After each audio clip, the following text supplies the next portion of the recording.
ಕಲ್ಯಾಣ ಕರ್ನಾಟಕ ವಿಮೋಚನಾ ದಿನಾಚರಣೆ ಹೌದಾ? ಕಲ್ಯಾಣ ಕರ್ನಾಟಕ ವಿಮೋಚನಾ ದಿನಾಚರಣೆ ಎಷ್ಟನೇದಪ್ಪ ಅಂದ್ರೆ 78ನೇ ಕಲ್ಯಾಣ ಕರ್ನಾಟಕ ವಿಮೋಚನಾ ದಿನಾಚರಣೆ. 78ನೇ ಕಲ್ಯಾಣ ಕರ್ನಾಟಕ ವಿಮೋಚನಾ ದಿನಾಚರಣೆಗೆ ಈ ಕಾರ್ಯಕ್ರಮದಲ್ಲಿ ವೇದಿಕೆ ಅಧ್ಯಕ್ಷತೆ ಸ್ಥಾನ ವಹಿಸಿದಂತ ನಮ್ಮ ಶಾಲೆಯ ಮುಖ್ಯ ಗುರುಗಳಾಗಿರ್ತಕ್ಕಂಥ ಮನೋಹರ್ ಸರ್ಗೆ ಮತ್ತು ಎಲ್ಲಾ ಸಹ ಶಿಕ್ಷಕ ವೃಂದಕ್ಕೂ ಮತ್ತು ಈ ಕಾರ್ಯಕ್ರಮದ ಕೇಂದ್ರ ಬಿಂದುಗಳಾಗಿರ್ತಕ್ಕಂಥ ನನ್ನ ಮುದ್ದಿನ ಎಲ್ಲ ಮಕ್ಕಳಿಗೂ ಹಾಗೂ ಊರಿನ ಸಕಲ ಗ್ರಾಮಸ್ಥರಿಗೂ 78ನೇ ಕಲ್ಯಾಣ ಕರ್ನಾಟಕ ವಿಮೋಚನಾ ದಿನಾಚರಣೆಯ ಹಾರ್ದಿಕ ಶುಭಾಶಯಗಳು. ಮೊನ್ನೆ ತಾನೇ ನಾವು ಸ್ವಾತಂತ್ರ್ಯ ದಿನಾಚರಣೆ ಆಚರಿಸಿಕೊಂಡಿವಿ. ಆಗಸ್ಟ್ 15, 1947ರಂದು ಸ್ವಾತಂತ್ರ್ಯ ಸಿಕ್ಕಿತು. ಕನಿಷ್ಠ 2 ದಶಕಗಳ ಹೋರಾಟದ ಪ್ರತಿಫಲವಾಗಿ ನಮಗೇನ್ ಸಿಕ್ತು? ಸ್ವಾತಂತ್ರ್ಯ ಸಿಕ್ತು. ಬಟ್ ಆದರೆ ನಮ್ಮ ಕಲ್ಯಾಣ ಕರ್ನಾಟಕದಲ್ಲಿ ಇರ್ತಕ್ಕಂತ 7 ಜಿಲ್ಲೆಗಳಿಗೆ ಏನಾಗಿರ್ಲಿಲ್ಲ? ಸ್ವತಂತ್ರ ಆ ದಿನ ಸಿಕ್ಕಿರಲಿಲ್ಲ. ಕಲ್ಯಾಣ ಕರ್ನಾಟಕ 7 ಜಿಲ್ಲೆಗಳಿಗೆ ಯಾವಾಗ ಸ್ವಾತಂತ್ರ್ಯ ಸಿಕ್ತಪ್ಪ ಅಂದ್ರೆ ಸೆಪ್ಟೆಂಬರ್ 17, 1948ರಂದು ನಮಗೆ ಸ್ವಾತಂತ್ರ್ಯ ಸಿಕ್ತು.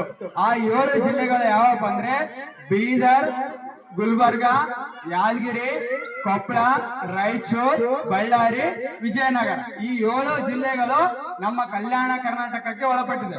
ಮೊದಲು ಇದಕ್ಕೆಲ್ಲ ಏನಂತ ಕರಿತೀವಿ? ಹೈದರಾಬಾದ್ ಕರ್ನಾಟಕ ವಿಮೋಚನಾ ದಿನಾಚರಣೆ ಅಂತ ಕರಿತಿದ್ವಿ. ಯಾವಾಗಪ್ಪ ಅಂದ್ರೆ 2019 ಆಚೆಗೆ ಅಂದ್ರೆ 2019 ನಾವೇನ್ ಮಾಡಿದ್ವಿ? ಇದಕ್ಕ ಹೈದರಾಬಾದ್ ವಿಮೋಚನಾ ದಿನಾಚರಣೆ ತೆಗೆದೇಶಿ ಕಲ್ಯಾಣ ಕರ್ನಾಟಕ ಅಂದೇಶಿ ನಾಮಕರಣ ಮಾಡಲಾಯಿತು. ಈ ಕಲ್ಯಾಣ ಕರ್ನಾಟಕ ನಾಮಕರಣ ಮಾಡಿದ್ರಿಂದ ಅವಾಗಲಿದ್ದ ಈಗ ವಾರಕ್ಕೆ ನಾವೇನ್ ಆಚರಣೆ ಮಾಡ್ಕತೀವಿ? ಕಲ್ಯಾಣ ಕರ್ನಾಟಕ ದಿನಾಚರಣೆ ಅಂತ ಆಚರಣೆ ಮಾಡ್ಕತೀವಿ. ಮೊದ್ಲೆಲ್ಲ ಹೈದರಾಬಾದ್ ಕರ್ನಾಟಕ ವಿಮೋಚನಾ ದಿನಾಚರಣೆ. ವಿಮೋಚನಾ ಅಂದ್ರೇನು? ಬಂಧನದಿಂದ ಮುಕ್ತಿ ಪಡೆಯೋದು. ಯಾವುದು? ಹೈದರಾಬಾದ್ ಪ್ರಾಂತ್ಯ. 1947 ಆಗಸ್ಟ್ 15ರಂದು ಎಲ್ಲ ನಮ್ಮಲ್ಲಿ ರಾಜರಿದ್ರು. 562 ಸಂಸ್ಥಾನಗಳಿದ್ದು. ಆ 562 ಸಂಸ್ಥಾನಗಳು ರಾಜರು ಆಳ್ವಿಕೆ ಮಾಡ್ತಾ ಇದ್ರು. ಬಟ್ ಸ್ವತಂತ್ರ ಸಿಕ್ಕಾಗ 1947ರ ಸ್ವತಂತ್ರ ಕಾಯ್ದೆ ಪ್ರಕಾರ ಎಲ್ಲಾ ಸಂಸ್ಥಾನಗಳು ಸ್ವತಂತ್ರಗೊಂಡ್ರೆ 3 ಸಂಸ್ಥಾನಗಳು ಮಾತ್ರ ಸ್ವತಂತ್ರಗೊಳ್ಳೋದಿಲ್ಲ. ಅವೇ 3 ಸಂಸ್ಥಾನಗಳು ಯಾವಪ್ಪ ಅಂದ್ರೆ ಜುನಾಗಢ, ಜಮ್ಮು ಕಾಶ್ಮೀರ, ಈ ಹೈದರಾಬಾದ್ ಕರ್ನಾಟಕ. ಇವು 3 ಏನ್ ಮಾಡಿದ್ವು? ಅವು ತಮ್ಮ ರಾಜರ ಆಳ್ವಿಕೆಯಲ್ಲೇ ನಾವು ಮುಂದುವರಿತೀವಿ, ನಾವು ಅಖಂಡ ಭಾರತ ಸ್ವತಂತ್ರ ಒಕ್ಕೂಟಕ್ಕೆ ಏನಾಗಲ್ಲ, ಒಳಪಡಲ್ಲ ಅಂತ ಹೇಳಿದ್ರು. ಬ್ರಿಟಿಷರ್ ಕೂಡ ಹೇಳಿದ್ರು, ನೀವು ವಾಯುವ್ಯದಲ್ಲಿ ಇರ್ತಕ್ಕಂಥ ಪಾಕಿಸ್ತಾನಕ್ಕಾದ್ರೂ ಸೇರ್ಬೋದು, ನಮ್ಮ ಅಖಂಡ ಭಾರತಕ್ಕಾದ್ರೂ ಸೇರ್ಬೋದು ಅಂತ ಹೇಳಿದ್ರು. ಬಟ್ ರಾಜರು ಏನ್ ಮಾಡಿದ್ರು? 562 ಸಂಸ್ಥಾನಗಳಿರ್ತಕ್ಕಂಥ ರಾಜರೆಲ್ಲ ಅಖಂಡ ಭಾರತಕ್ಕೆ ಒಳಪಟ್ರೆ 3 ಸಂಸ್ಥಾನಗಳು ಮಾತ್ರ ಅಖಂಡ ಭಾರತಕ್ಕೆ ಒಳಪಡಲಿಲ್ಲ. ನಮ್ಮ ಹೈದರಾಬಾದ್ ಕರ್ನಾಟಕವನ್ನು ನಿಜಾಮರ ಆಳ್ವಿಕೆ ಮಾಡ್ತಾ ಇದ್ರು. ಯಾರು ಆಳ್ವಿಕೆ ಮಾಡ್ತಿದ್ರು? ನಿಜಾಮರ ಆಳ್ವಿಕೆ ಮಾಡ್ತಿದ್ರು. ನಿಜಾಮರು ಎಷ್ಟು ಅಂದ್ರೆ 1724ರಲ್ಲಿ ನಿಜಾಮ್ ಉಲ್ ಮುಲ್ಕ್ ಚಾಂದ್, ನಿಜಾಮ್ ಯಾರು? ಉಲ್ ಮುಲ್ಕ್ ಚಾಂದ್ ಇಂದ ನಿಜಾಮ ಸಂಸ್ಥಾನ ಸ್ಥಾಪನೆ ಆಗುತ್ತಾ? 1724ರಲ್ಲಿ ಸ್ಥಾಪನೆ ಆಗುತ್ತಾ? ಅಲ್ಲಿದ್ದ ಹಿಡಿದುಗೆಸಿ 1948ರವರೆಗೆ ಏನ್ ಮಾಡ್ತಾರ? ನಿಜಾಮರು 7 ಜನ ನಿಜಾಮರು ನಮ್ಮ ಕಲ್ಯಾಣ ಕರ್ನಾಟಕನ ಆಳ್ವಿಕೆ ಮಾಡ್ತಾರೆ. ಕೊನೆ ನಿಜಾಮ್ ಉಲ್ ಮುಲ್ಕ್ ಚಾಂದ್. ಆಮೇಲೆ ನಿಜಾಮ್ ಕೊನೆ ನಿಜಾಮ 7ನೇ ನಿಜಾಮ ಮೊಹಮ್ಮದ್ ಹುಸೇನ್ ಅಲಿ ಖಾನ್ ಅಂದೇಶ. ಹುಸೇನ್ ಅಲಿ ಖಾನ್ ಅನ್ನುವಂತ ನಿಜಾಮ ಕೊನೆಯ ನಿಜಾಮ. ಆ ನಿಜಾಮಗ ರಜಾಕರದ ಒಂದು ಪಡೆ ಇರ್ತದ. ಆ ರಜಾಕರ ಪಡೆ ಏನ್ ಮಾಡ್ತಿರ್ತಾರ? ನಮ್ಮಲ್ಲೆಲ್ಲ ಆಗಸ್ಟ್ 15 ಜಾಂಡ ಆರಿಸಿದ್ವಲ್ಲ 1947ರಲ್ಲಿ. ನಮ್ಮ 7 ಜಿಲ್ಲೆಗಳಲ್ಲಿ ಮಾತ್ರ ಜಾಂಡ ಆರಿಸಿರಲ್ಲ. ಹಾಗೆ ಜಾಂಡ ತ್ರಿವರ್ಣ ಧ್ವಜ ಆರಿಸಿದ್ರೆ ಒಂದೇ ಮಾತರಂ ಅಂದ್ರೆ ಏನ್ ಮಾಡ್ತಿದ್ರು? ಕಂಡಲ್ಲಿ ಕಗ್ಗೊಲೆ ಮಾಡ್ತಾ ಇದ್ರು. ಯಾರು? ನಿಜಾಮರ ರಜಾಕರ ಪಡೆ. ಈಗ ಕಂಡಲ್ಲಿ ಕಗ್ಗೊಲೆ, ಅತ್ಯಾಚಾರ, ಆಮೇಲೆ ಸುಲಿಗೆಗಳು, ಕಳ್ಳತನಗಳು ಬಹಳ ಅತಿ ಹೆಚ್ಚಾಗಿದ್ದು.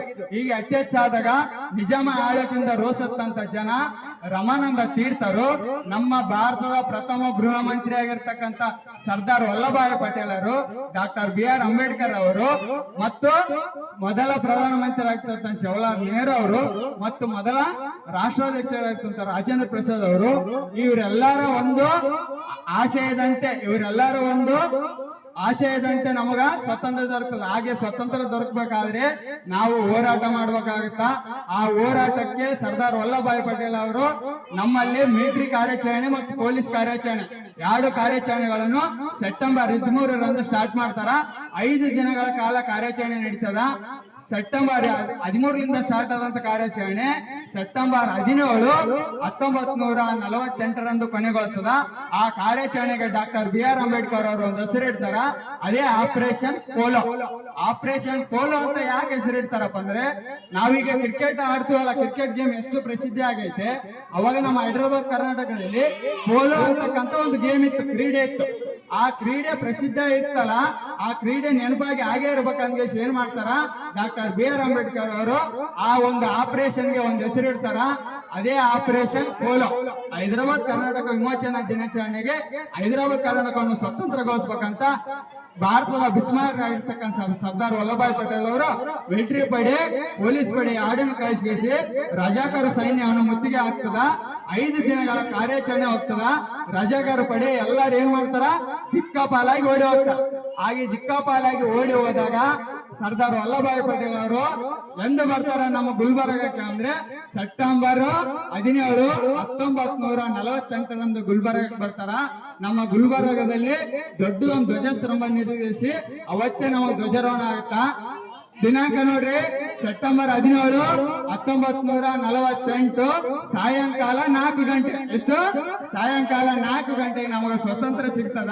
ಅವತ್ತು ಸರ್ದಾರ್ ವಲ್ಲಭಾಯ್ ಪಟೇಲ್ ಅವರು ಬಂದ್ಗೇಸಿ ಕಲಬುರಗಿಯಲ್ಲಿ ಒಂದು ದೊಡ್ಡ ಧ್ವಜಸ್ತಂಭದಲ್ಲಿ ಧ್ವಜಾರೋಹಣ ಕಾರ್ಯಕ್ರಮ ನೆರವೇರಿಸ್ತಾರ.